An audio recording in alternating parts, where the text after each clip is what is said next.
नमस्कार दोस्तों, आपके हमारे अध्यात्म शक्ति चैनल में स्वागत है। मेरा जो वीडियो है, अगर आपको पसंद आता है तो लाइक और सब्सक्राइब करना ना भूलें। अभी पितृपक्ष चल रहा है, मैं आपको तर्पण की विधि के बारे में बता रहा हूँ। तर्पण जो होता है वह पितरों को दिया जाता है, जल के रूप में तिल मिलाकर के दिया जाता है, वह तर्पण कहलाता है। पितरों के प्रति श्रद्धा दिखाई जाती है, पितरों को प्रणाम किया जाता है, उनकी आत्मा की शांति के लिए डेली प्रार्थना की जाती है। और कोशिश करिए कि जब भी आप सुबह उठे तो पहले दक्षिण की ओर मुख करके पितर को प्रणाम करके आशीर्वाद लें। इससे पितर आपको प्रसन्न होंगे, उनको याद रहेगा ये हमें भी याद करता है, कोई है जो हमारा खानदान में कोई हमें याद करता है। तो पितर को खुश रखने से घर में खुशहाली रहती है। पितर के लिए ही सब कुछ करने से इंसान के अंदर भी शांति रहती है। जब किया जाता है तो कुश का बहुत इम्पोर्टेंस होता है। कुश जो है, आप कुछ घास ले आइए और उसको 2-3 दिन छोड़ करके पानी में 1 घंटा रखने के बाद वह बिल्कुल मुलायम हो जाता है। तब उसको आप पवित्री बनाने में उपयोग करिए। ये जब पवित्री बनाया जाता है तो इसके दोनों हाथों से ऐसे करके घुमा करके ऐसे घुमा करके ऐसे करके बनाया जाता है। घुमा करके जब आप इसको घुमा करके बनाते हैं तो ये बिल्कुल रस्सी की तरह ऐसे बन जाता है। जब ये आप इसको फिर उसको नीचे से ऊपर की ओर घुमाते हुए इसको गांठ बांधी जाती है, तब आपका यह पवित्रीकरण तैयार हो जाता है। कुशा के अग्रभाग से देवताओं को, मध्य से कुशा का जो अग्रभाग होता है उससे देवताओं को, मध्य से मनुष्य को और मूल भाग तथा अग्रभाग से पितरों को तर्पण दिया जाता है। तर्पण शुरू करने से पहले आचमन विधि की जाती है। आचमन विधि के लिए पहले ओम केशवाय नमः, ओम नारायणाय नमः, ओम माधवाय नमः, ओम हृषिकेशाय नमः करके हाथ धो लिया जाता है। उसके बाद शिखा बंधन की जाती है गायत्री मंत्र बोल करके, और तिलक लगाया जाता है और अपने आसन को पवित्र किया जाता है। पवित्र करने के बाद हम संकल्प लेते हैं। संकल्प लेने के लिए हम पहले अक्षत और जल लेकर के संकल्प का मंत्र पढ़ते हैं कि ओम अद्या ऋतु स्मृति पूर्णोक्त फलम प्राप्तम देवर्षि मनुष्य पितृतर्पणम हम, या फिर अपना नाम लेकर के करिष्य ऐसे करके बोला जाता है और जल छोड़ दिया जाता है। फिर हाथ में कांसे का लोटा लेकर के उसमें अक्षत डाल करके और देव ऋषि को आह्वान किया जाता है कि मैं आपको जलांजलि देने जा रहा हूँ, कृपया आइए। आह्वान किया जाता है। आह्वान करने के बाद पूर्व दिशा की ओर देव तर्पण और ऋषि तर्पण की जाती है। पूर्व दिशा की ओर मुंह करके दाहिना जो घुटना है वह जमीन में लगाकर तीनों कुशों को पूर्व की ओर अग्रभाग में जल में ऐसे करके अक्षत डाल करके हाथ में लेकर के ब्रह्मा विष्णु महेश समेत सभी देवताओं को एक जलांजलि दी जाती है और तृप्यताम कहा जाता है। ऋषि तर्पण में भी एक जलांजलि दी जाती है मरीचि आदि ऋषियों को। उसके बाद जब हम दिव्य मनुष्य तर्पण करते हैं तो उत्तर दिशा की ओर की जाती है। जनेऊ को तथा गमछे को भी कंठी की तरह सीधा बैठ, कोई घुटना जो है जमीन पर ना लगे। जौ को हाथ में लेकर के तीनों कुशों को उत्तरार्ध अर्थात कनिष्ठिका के मूल भाग में रखकर 2-2 अंजलि सनक आदि दिव्य मनुष्यों को तृप्यताम करके दी जाती है।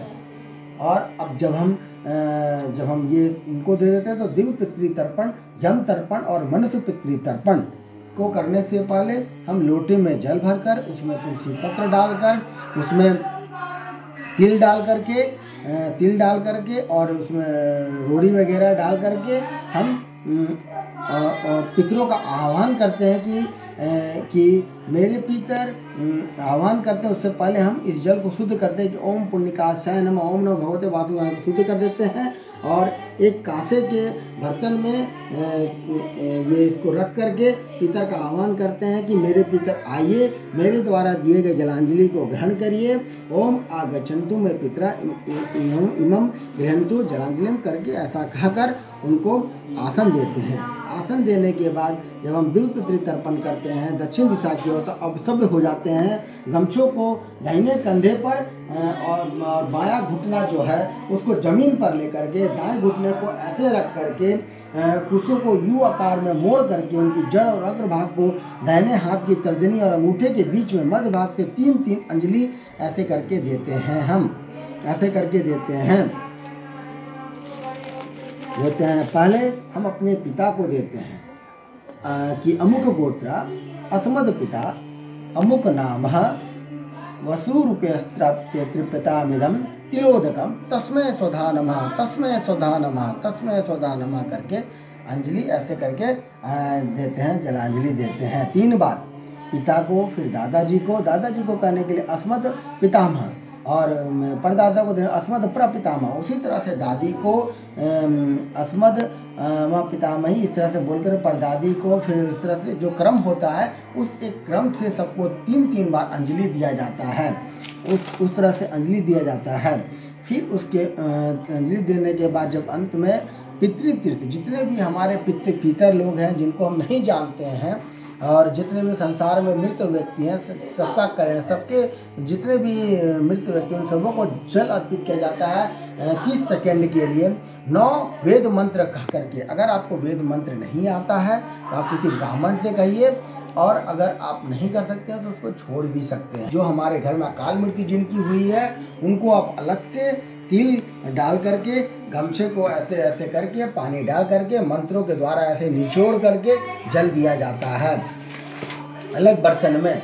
अलग जब सब कुछ कर देगा तो ओम ब्रह्म पितृ प्रसन्नो भव ऐसा कहा जाता है, ऐसा मंत्र कहा जाता है और पितर लोग से क्षमा याचना की जाती है। फिर पूरब की तरफ मुँह करके समर्पण किया जाता है कि हम जो भी कुछ अभी तक किए हैं वह सब अपने की अनेन यथाशक्ति कृतेन देवर्षि मनुष्य पितृतर्पण क्या खेन कर्मणा भगवान पितृस्वरूपी जनार्दन वासुदेव प्रियताम नमः। ओम तत्सत ब्रह्मार्पण, सब कुछ ब्रह्मा जी को समर्पित कर देते हैं। ओम विष्णुवे नमः, ओम विष्णुवे नमः, ओम विष्णुवे नमः कहते हैं।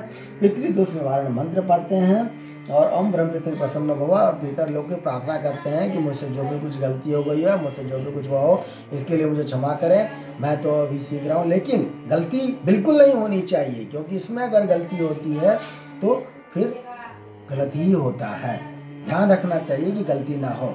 और आप चाहें तो पितृपक्ष में श्रीमद् भगवत गीता का 7वां अध्याय पढ़ें और सुनाएं अपने पितर को दक्षिण दिशा की ओर मुख करके उनको सुनाएं कि मैं 7वां अध्याय पढ़ रहा हूँ श्रीमद् भगवत गीता। अगर आपके पास पूरा समय है तो आप पूरा श्रीमद् भगवत गीता उनको सुनाएं। इससे आपको पुण्य मिलेगा, आपका पितर आपसे खुश रहेंगे, आपको उनका आशीर्वाद मिलेगा।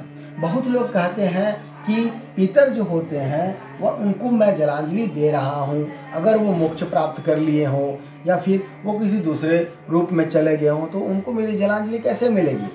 अगर कोई पितर जो होते हैं अगर वो वैकुंठ धाम चले गए और आपने वह कर्म किया तो वह क्या होगा, रिटर्न में फिर आप ही के पास आ जाएगा वह चीज़ और उसका पुण्य आपको मिल जाएगा। वह चीज़ का, हर चीज़ का पुण्य आपको मिलेगा ही मिलेगा रिटर्न में कुछ ना कुछ। इसीलिए तर्पण अवश्य करना चाहिए और कोशिश करिए कि पितर आपसे हमेशा खुश रहें ताकि आपकी आर्थिक उन्नति हो, आपको आगे बढ़ने का मौका मिले, आपके घर में क्लेश न हो, आप सुख शांति से अपना जीवन यापन करें और सांसारिक सुख सुविधा का भोग विलास के सारे साधन का उपयोग करते हुए अपनी ज़िंदगी आनंदमय बिताएं। अगर आपको मेरा यह वीडियो पसंद आता है तो आप लाइक, शेयर और सब्सक्राइब करना न भूलें।